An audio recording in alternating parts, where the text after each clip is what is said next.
The following podcast is rated D for dumb. You're listening to Dumbing It Down with Dave, the fastest podcast on earth. Listen to Dave commute to and from work on the New York State Thruway in his 2009 Honda Fit. He talks about pragmatism, truth, happiness, and the search for it all. Join Dave as he asks and tells you how life ought to be. And now, here's Dave. Here's Dave. Here I am, May 13. It's a Monday, and it's 12:11 p.m. I'm on my way home from therapy. Are you ready to dumb it down? Wow. That's how I felt about a couple of minutes ago when I was in therapy. I was like, yeah, I'm telling somebody all my problems, and they're agreeing that I'm right, and they are wrong. Yeah. Hey, everybody. Welcome to Dumbing It Down with Dave. This is Dave Canyon, your one and only solo Dumbing It Down with Dave podcast host. It is the fastest podcast on earth. It's also pragmatism, truth, happiness, and the search for it all. And I just did a little searching with my therapist, Linda. I have another Linda in my life. I have a Lynn, a Linda, and a Linda in my life. And all of them are excellent. I'm happy to know them all. But this one is in Rhinebeck, New York. I've been seeing this therapist for several years, and it's good. It's good. I like therapy. I like having somebody to talk to that is a third party, a professional. For those of you who have never done it, I know there's a lot of apprehension about it. Oh, I don't want to confide. I don't want people to know, blah, blah, blah. There's so many. There's got to be a top 100 things that people say why they don't go to therapy. Oh, I don't need it. What would I talk about? I don't need to talk to anybody. Nobody understands me. Whatever. What do they expect of me? I don't know what I'm going to say. I can't imagine I have something to say every week. You don't have to go every week. You can go bi-weekly. You can go once a month. Oh, it's so expensive. That's not really true. A lot of the fees you can negotiate. Anyway, it's a process. So my feeling is if you don't have a wise woman or a wise old man in your life, like that Rock of Gibraltar, I don't even know what that is actually. But if you don't have like a Mount Rushmore guy or girl or whatever, if you don't have that go-to person, then it's probably not a bad idea to go seek some therapy. And you could definitely control it as far as once a week, once every other week, once a month, once whenever you feel like it. Some therapists will let you do once whenever you feel like it. The problem is you won't be able to nail down a specific time, most likely. Like when I was on a regular basis, I was always Mondays at 10. But, I kind of lost that spot because I didn't see my therapist since like October, November of 2018. But today was nice. It was nice to go back. And by the way, if you're a religious sort, I always have this thought in my head because of my buddy Mark. If you are of a religious type, you might only want to see a pastor or a rabbi or something like that. Well, I can understand that, but, I would ask you, how's that working out for you? Is that working out good for you? And, do they have that confidentiality agreement that my therapist does have? I don't know the answers to that. I'm not critiquing. I'm saying go see a rabbi, go see your pastor, go see a priest, go to confession, whatever it is that you think might work for you. But if it doesn't work for you, consider the option that you can come and see a therapist. You can go see a therapist. Sometimes you'll see one that's 5 minutes away. In this particular case, I have to drive all the way from Saugerties to Rhinebeck, which is a little bit more than a half-hour drive. And frankly, it's a little difficult for me, especially today that I had to make an 11 a.m. appointment, not a 10 a.m. appointment. That's 1 hour I lose. And now it's 12:15. I'm on my way home. I should already be in bed. So I have a bottle of melatonin waiting for me. I have some chamomile tea. And hopefully I will fall asleep and then wake up later this afternoon, early this evening, and go to work because I'm working overtime now. If I didn't have to work today, it would be a lot easier for me to make a later appointment. So anyway, you have the power to decide what you want to do, how much you want to do it, when you want to do it, where you want to do it, who you want to do it with. And you need, the important thing is to find the one person in your life that you can trust. It's kind of like going on a date. It really is. For me, like every week, it was kind of like every session is kind of like being on a date. And some dates are much better than others. Some dates you really open up, and some dates you kind of like you walk out of there going, what was that all about? Why did we go down that road? I didn't want to go down that road. But as somebody who appreciates the organics of life, I don't even know if I'm using that word correctly, but the the naturalness of life, where I believe the universe will eventually come to me, or I'll come to the universe, or whatever. Just kind of like go in, say hello, and we always have tea. She makes me tea. We started that, I don't know how long into the session, where she asked me, I said, I'd love to have some tea. And she had all these different teas, and it was kind of like nice to have a different tea in a different session. It's just a little thing. It doesn't cost so much, Anyway, it might be, you can come in with a coffee, a water or coffee or whatever, but, we share a tea. She makes me tea. Today's tea wasn't really hot. That's really odd. It was like really lukewarm. And then I get worried about the 5 minutes or so it takes for her to go up to the kitchen and make the tea. I'm like, sometimes I wish I said no. No tea. Let's just get to it. I want to talk. I need that extra couple of minutes. So, it's nice to have that. And today was a nice session because, of course, we talked about the last 8 months or so that I haven't seen her and what's gone down with my mother and my father and my sister and my friends, my depleters. I can't even call them friends anymore. The depleters in my life. My related depleters, my friendly or unfriendly depleters, and all that stuff. And, she was very agreeable, which I expected her to be. And sometimes I am a little suspicious, like, hey, you know what? That's a little bit too much agreeing. I got to be wrong in here somewhere. I can't be that well thought out that everything I do is correct. But, and that's not a brag on my part. Sometimes I wonder, how come she's not saying, Dave, that's wrong? I almost never hear that. Dave, that's wrong. You really shouldn't have done that. Or maybe I never hear it because, Dave, you do put a lot of thought into it. You put a lot of thought into your relationships. And, yeah, these people are depleters. And you should have realized this 20 years ago and 30 years ago.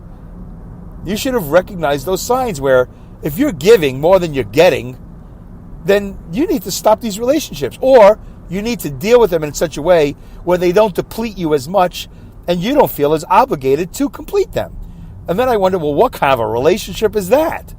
What does that even look like? Is that the relationship that the rest of the world is having with the rest of the world? Are there just a bunch of people out there who are not worried about being depleted and not worrying about being completed, and they're not worrying about repleting? And I don't know what's going on out there. And how would I know? Although I guess based on some of the conversations I've had with some of you, that some of you do have the same types of relationships I have. Whether you have relationships with depleters or you have these sort of superficial relationships or just not as deep. Like if you really deplete me and then you really replete me, which I don't know if that's a word, I'm just using that. Replenish. I know it's replenish, but I'm just going to use replete because it sounds the same as deplete. I would like the English language to have a complete 100% opposite of deplete that sounds exactly like deplete. So just in case that's not a word, I don't care. I'm using replete. I'm making that a word. I'm just going to do that. And you're going to understand what that means.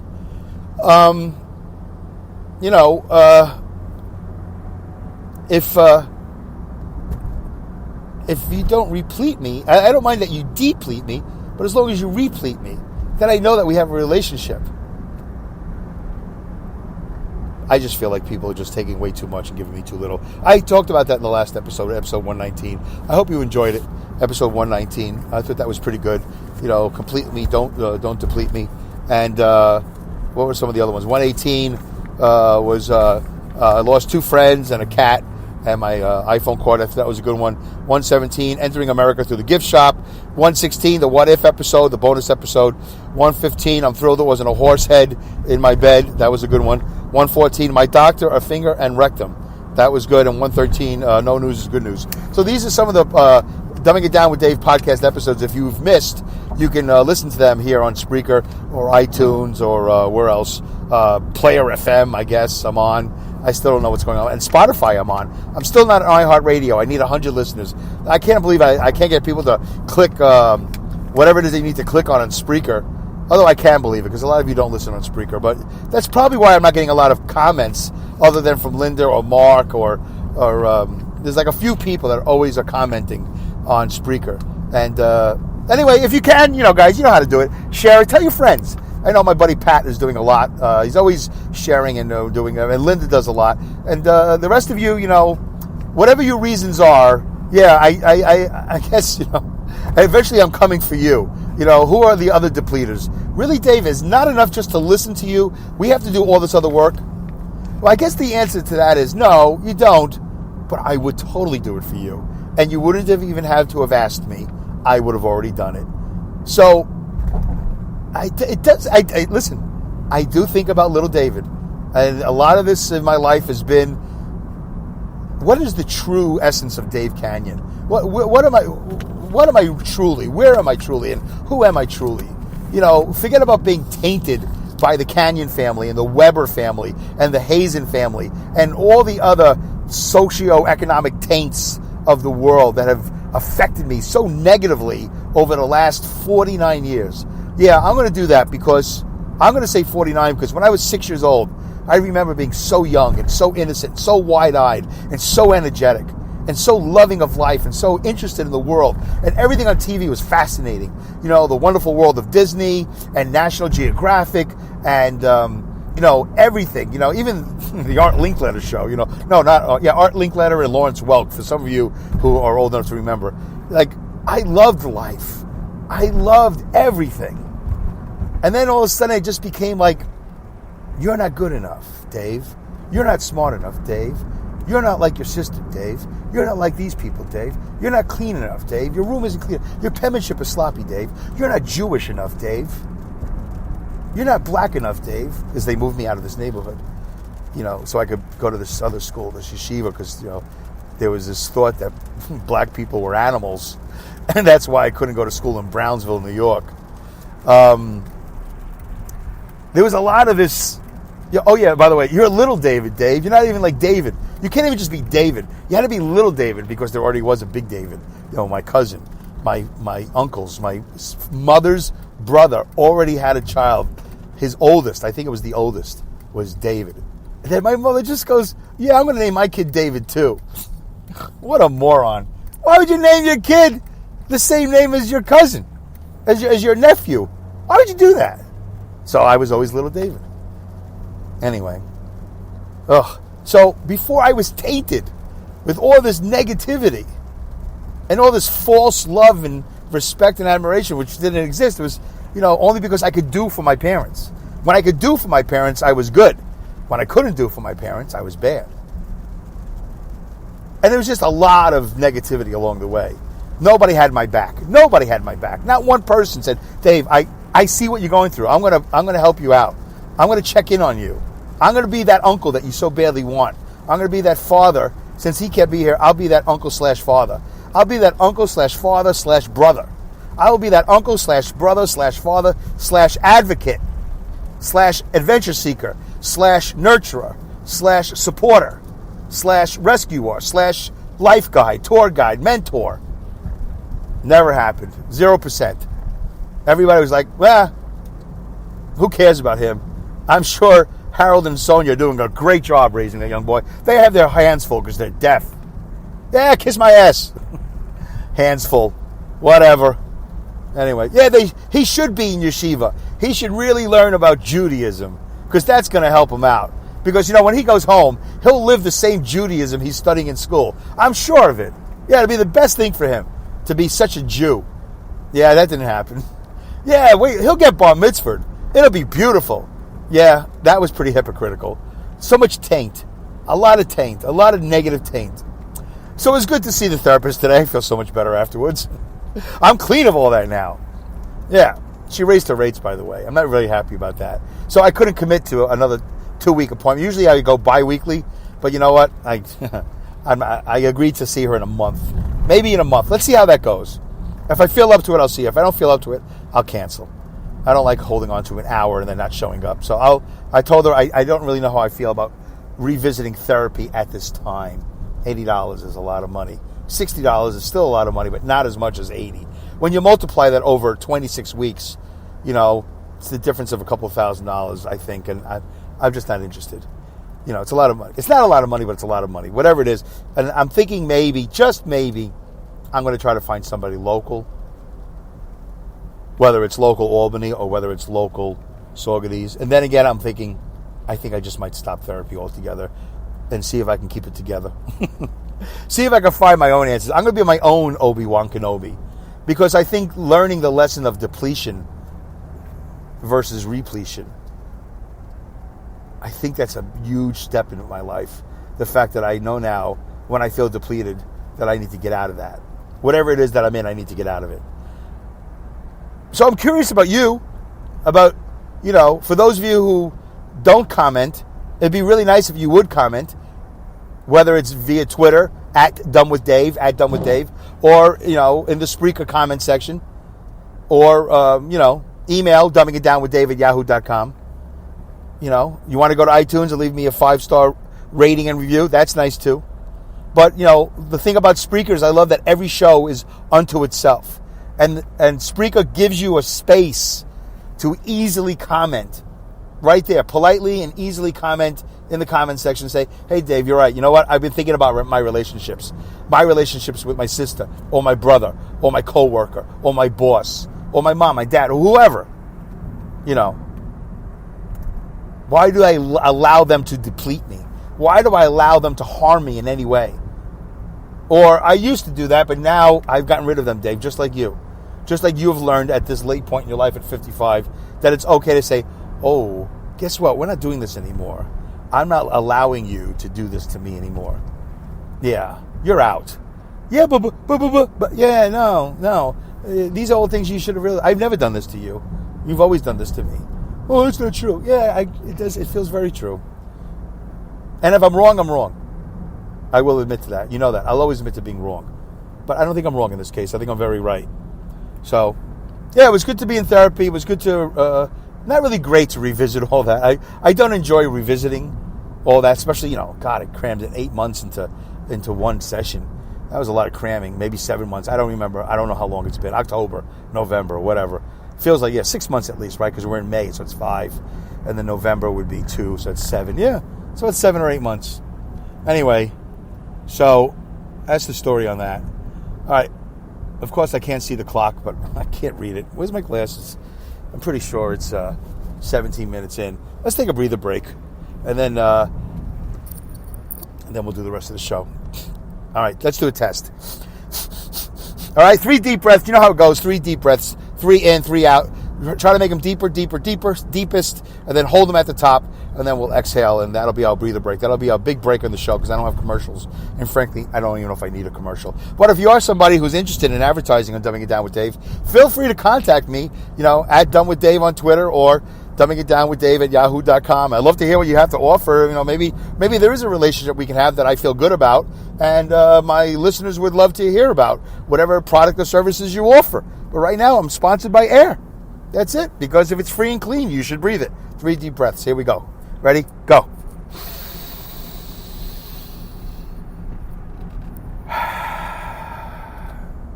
All right. That's a good number 1. Gauge yourself. Don't hurt yourself. Gauge yourself. Don't hurt yourself. Ready? Go. Number 2.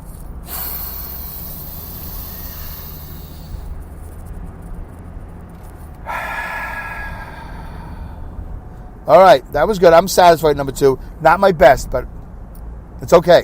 We move on. It doesn't have to be great every time, just good enough. All right, last one. Really deep. Hold it at the top. It can hurt a little bit, and then let it go. Go.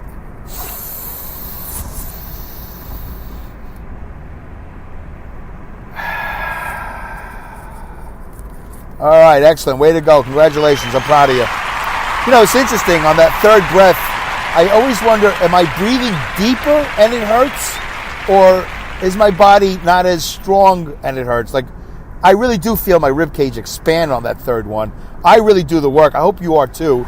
And because I think it's good for us to take a breather break. I could, sell you a bed, right? Or a pair of shoes or whatever nutrient, vitamin, whatever, junk they're selling on every podcast. I could try to sell you a car or, an app that helps you buy cars or maybe Audible and all that craziness, But hey, this is pretty organic. I mean, it's air. If it's clean and free, you should breathe it, right? But I do wonder on that last breath. When I feel it, am I getting better? And that's why I feel my rib cage, because I'm breathing deeper and I'm expanding it more, or am I really in bad shape and I shouldn't be feeling that pain? I don't know the answer to that. Anyway, but I continue on because I can't imagine taking 3 deep breaths is bad for you. It can only be good for you, right? I can't imagine. As far as I know, none of you have gotten hurt doing this. And if you are doing it, then you should feel better. And I want you to know, I still do it during the day. Like, I will do it tonight. I will just all of a sudden just hold on to my steering wheel and start breathing. Now, for those of you that aren't truck drivers, yeah, I mean, when you're in the car, just like, oh, look, there's the Quick Check. Oh, look, there's Wawa. Oh, look, there's Macy's. Oh, that reminds me.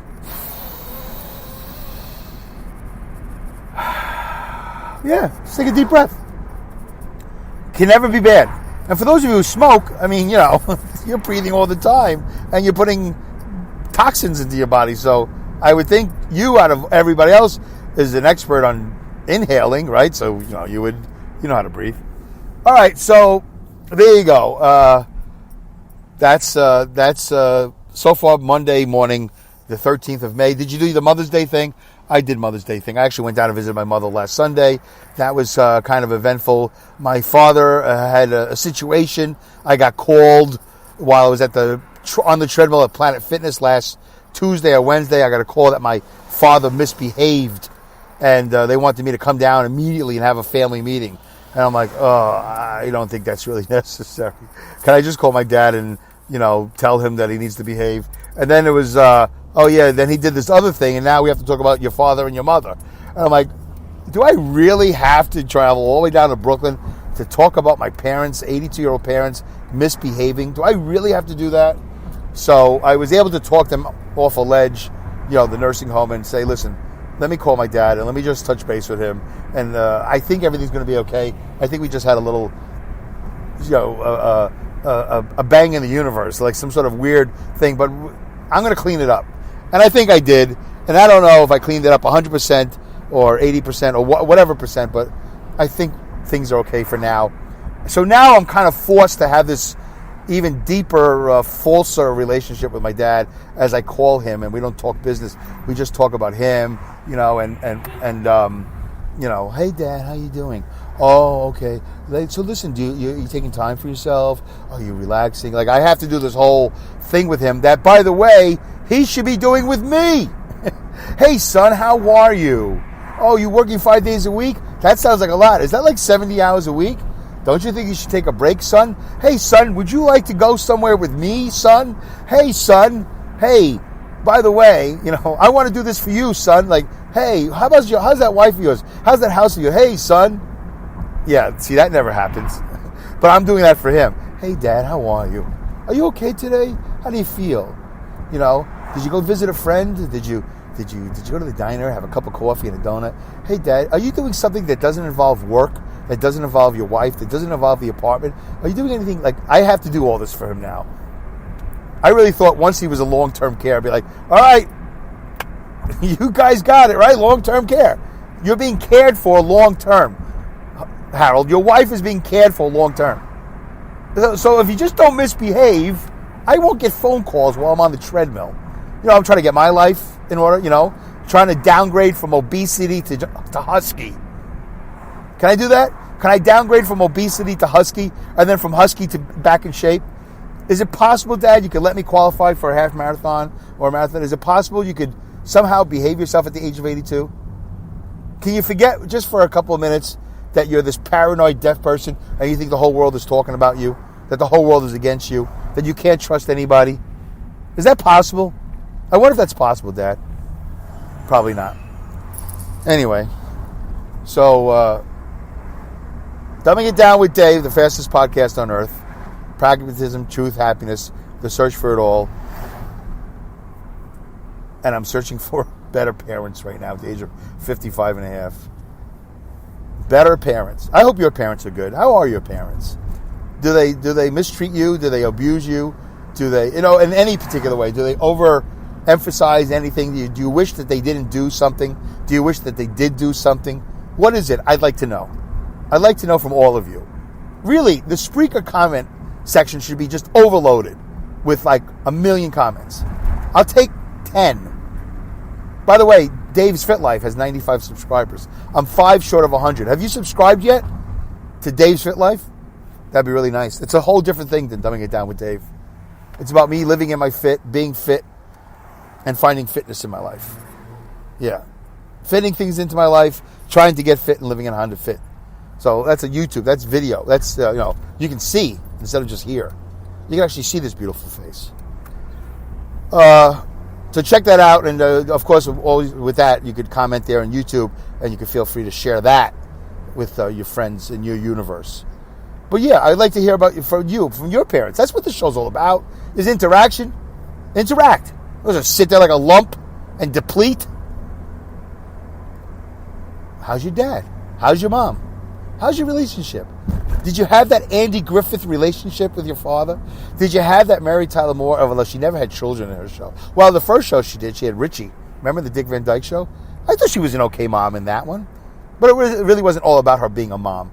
But did you have a good mom? Did you have a Florence Henderson? Flo Hen? FH? Flo H? Florence Henderson? Did you have a good Mama Brady relationship with your mom? Did you have any of that?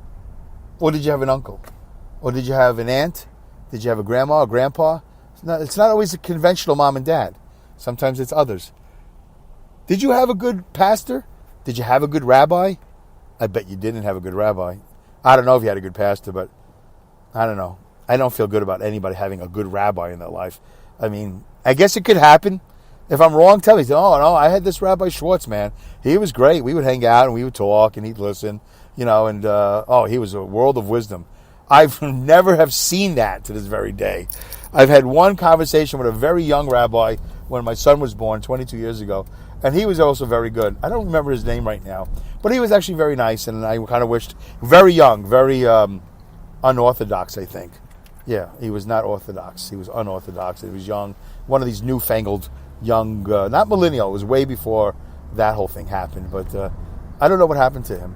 There's a Woodstock Jewish congregation, and I haven't gone to temple in 22 years, and I'm really not looking for religion right now in any way, shape, or form. So I just would be curious if anybody has a great rabbi story. Anyway, or Rebbitzin, by the way. If you have a female rabbi, it's called Rebbitzin, I think. Rebbitzin. I'm pretty sure. I don't really know. And I don't know what it is in the non-Jewish world. I don't think you're supposed to have a female priest or pastor. I don't know what the rules are. I don't care. I think everybody should be able to do everything. But I know there's all these different rules, and the more orthodox you are, the more stringent you are, and the more less open to differences you are, and whatever. I really don't care. I'm just curious if anybody has that go-to. Who's your go-to? You have a go-to? Oh, this is my Rock of Gibraltar. This is my Mount Rushmore person. This is where I go. We go here, we do this, and at the end of it, we pretty much have figured everything out. Yeah. Anyway, I don't think we have to do a half-hour show. Thanks, guys, for listening. I really appreciate you listening. Don't forget, @DumbWithDave. You can tweet me there, dumbingitdownwithdave@yahoo.com. And please, I really implore you that you follow me here on Spreaker. I could use more than 59 followers. I need 100 to get to iHeartRadio. I think that would be great if you guys can help me do that. Share everything with your universe. I don't know what else to tell you. I really would like it if you shared. I'd like people to be more involved. Don't be a depleter. Be a repleter. Be a completer. Okay? All right. And this is a new way of me saying goodbye. Let's see if this sounds good. I hope you like this. Thank you, Linda. Appreciate you helping out. Everyone ready? Ready. Yes, Okay. sure. Good. I will start. Goodbye. Good day. Good night. Good luck. Good riddance. Godspeed. Good rats. And great skills. Good Lord, Emma. No, Harry. That would be 9. One too many. Any.